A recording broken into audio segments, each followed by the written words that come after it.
बिस्मिल्लाहिर्रहमानिर्रहीम, अस्सलाम वालेकुम। आज 29 मई का आगाज़ हो गया है, बुध के दिन का। आज का दिन वैसे बहुत अहम है क्योंकि आज इस्लामाबाद हाई कोर्ट में जो इस्लामाबाद का मैंडेट चोरी किया गया था उस हवाले से एक हल्के की समाअत है। इसके अलावा आज मोहसिन अख्तर कैनी साहब वो समाअत करने जा रहे हैं जिसमें उन्होंने सेक्टर कमांडर्स को बुलाया हुआ है, सेक्रेटरी दिफा को बुलाया हुआ है, कुछ और ज़िम्मेदारान ओहदेदारान को बुलाया हुआ है और लाइव प्रोसीडिंग का कहा हुआ है शायर अहमद फरहाद के गुमशुदगी और उसके मामले में, जिसमें वाज़ेह कि कोई पेश नहीं होगा। फिर मामला कैसे आगे बढ़ेंगे, ये वो केस है जिसमें खुदा न खास्ता हालात जो हैं वो तसादुम की तरफ जा सकते हैं।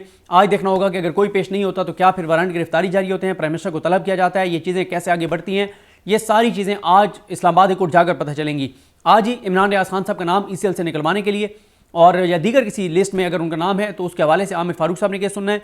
वो बहुत इंपॉर्टेंट है क्योंकि इमरान रियाज खान साहब जो हैं वो हज पर जाना चाहते हैं, लेकिन पिछले साल उनको अगवा कर लिया गया था, जबरी तौर पे गुमशुदा कर दिया गया था, फिर वो वापस आए, उम्रे पे नहीं जाने दिया गया, अब वो हज पे फिर जाना चाह रहे हैं। मामला आमिर फारूक साहब के पास है, देखते हैं आमिर फारूक साहब इस हवाले से क्या करते हैं। और आज ही जस्टिस बाबर सत्तार साहब के पास ऑडियो लीक्स केस है। ये केस वो केस है जिसमें बाबर सत्तार साहब ने लेटर में लिखा है कि ये केस सुनते हुए हाई इंटेलिजेंस एक इंटेलिजेंस एजेंसी के हायर लेवल से उनको ये मैसेज दिया गया कि आप बैक ऑफ कर जाएं, और ये बात बाबर सत्तार साहब ने लेटर में इसका इंकशाफ किया है। ये तो हो गई ये चीज़ें, लेकिन दूसरी तरफ हम ये देखते हैं कि हाँ आज इद्दत केस का फैसला भी सुनाया जाना है।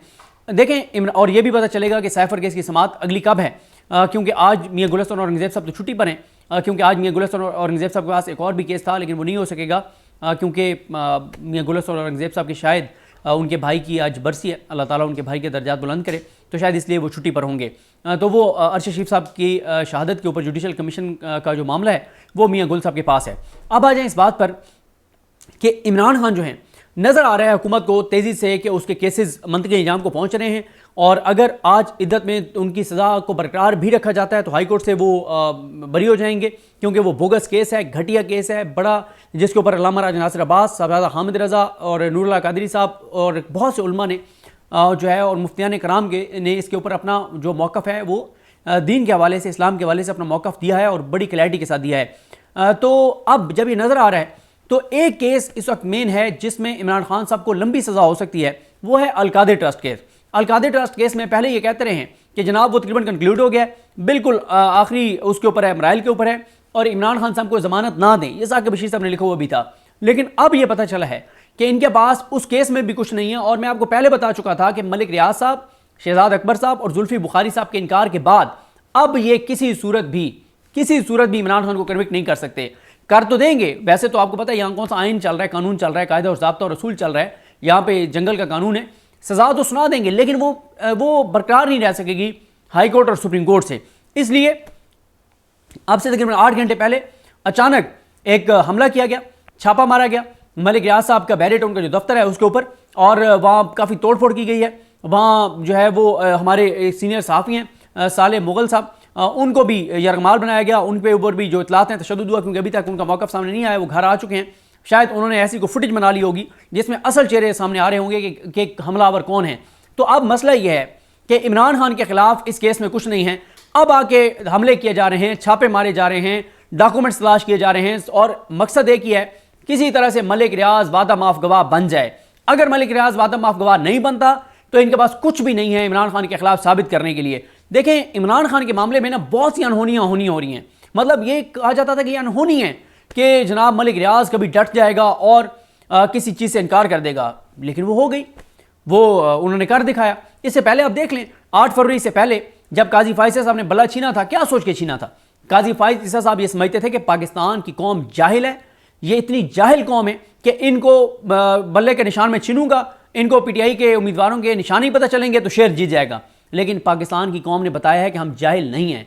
पाकिस्तान की कौम ने बताया है कि हम शऊर रखते हैं, अवेयरनेस है। और पाकिस्तान की कौम ने ये जो अंदाजे लगा रहे थे कि जाहिल कौमें और ये इनको निशान ही मिलेंगे, उन्होंने बता दिया कि हमें जाहिल समझने वाले जाहिल हैं, हम जाहिल नहीं हैं। पाकिस्तान के लोग गैरतमंद हैं, बावफा हैं, बहादुर हैं, जुर्रत वाले हैं। इमरान खान के कहने पर निकले और 8 फरवरी को उन्होंने अनहोनी कर दी।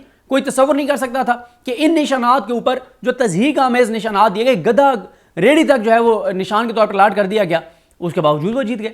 और फिर निशानात भी पहले से तय थे। काजी साहब पहले से हुकूमत को पता था कि काजी साहब को और इलेक्शन कमीशन को पता था कि बल्ला छीन लेंगे तो इनको निशानात कौन से देने वो पहले से पता था। मुझे बता रहे थे इरफानुल्लाह खान न्याज़ी साहब जिन्होंने बकर से इलेक्शन लड़ा था कहते हैं जैसे ही रात को लेट नाइट फैसला काजी फैसल साहब ने रात की तारीकी में सुनाया और बल्ला छीन लिया, तो कहते हैं मैंने जो इलेक्शन कमीशन का ऑफिस है वहाँ रब्ता किया और उन्होंने कहा यार ये, और मैंने वकील को फ़ोन किया कि फ़ौरन जाओ और वो जो निशान जो सनाउल्लाह खान मस्ती खेल को मिले वही मेरा निशान ले लो ताकि हमारा सेम निशान हो। तो वो कहते हैं कि जब मेरा वकील गया तो हमें ये बताया गया कि आपके निशान तो कल से आए पड़े थे, यानी पहले से पता था इलेक्शन कमीशन को, निज़ाम को, सरकार को कि काजी फैसल साहब ने फैसला क्या देना है। उन्होंने कहा आपके निशान पहले से आए पड़े हैं और उनको मुख्तलिफ निशानात दिए और इस तरह के निशानात दिए कि नीचे उनका जो निशान था, ऊपर किसी और आज़ाद उम्मीदवार का वो निशान था, जो सनाउल्लाह मस्ती खेल का निशान था वो नीचे किसी और को दिया हुआ था ताकि इस तरह से कन्फ्यूजन हो। लेकिन पाकिस्तान की कौम ने अनहोनी को होनी कर दिखाया। देखें इमरान खान के मामले में इमरान खान की रिहाई इनको नज़र आ रही है, इनको नज़र आ रहा है कि इमरान खान को अब ज़्यादा अरसा नहीं रखा जा सकता, इनके औसान ख़ता हो गए हैं।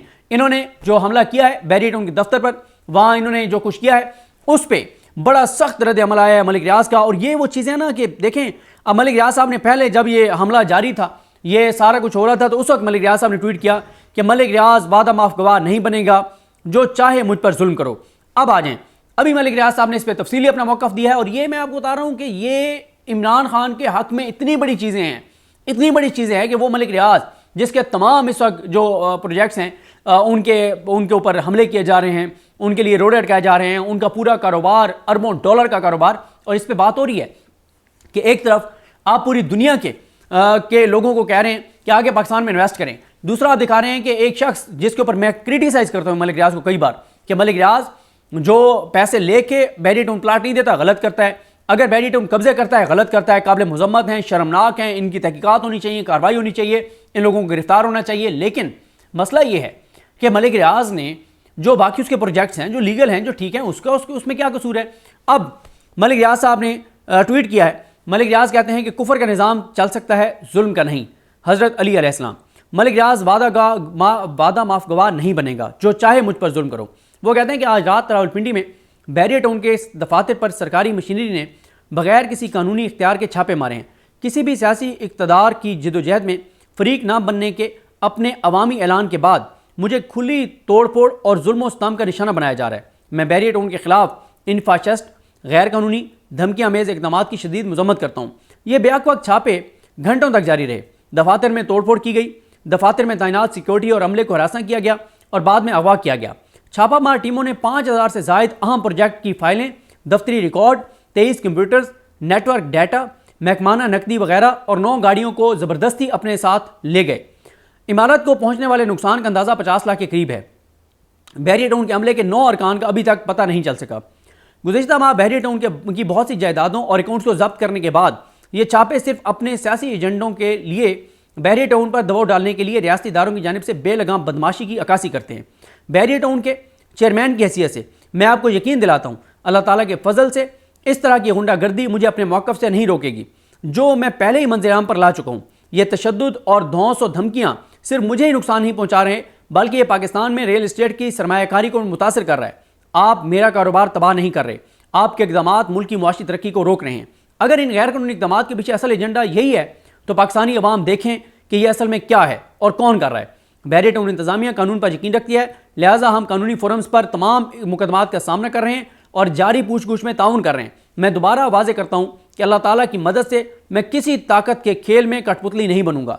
मैं कानून की हुक्मरानी के साथ खड़ा हूँ, इसलिए मैं वज़ीर-ए-आज़म, वज़ीर-ए-आला पंजाब, वज़ारत दाखिला, नैब, FI के सरबराहान से बैरियटों के अमले को फौरी तौर पर रिहा करने का मुतालबा करता हूँ।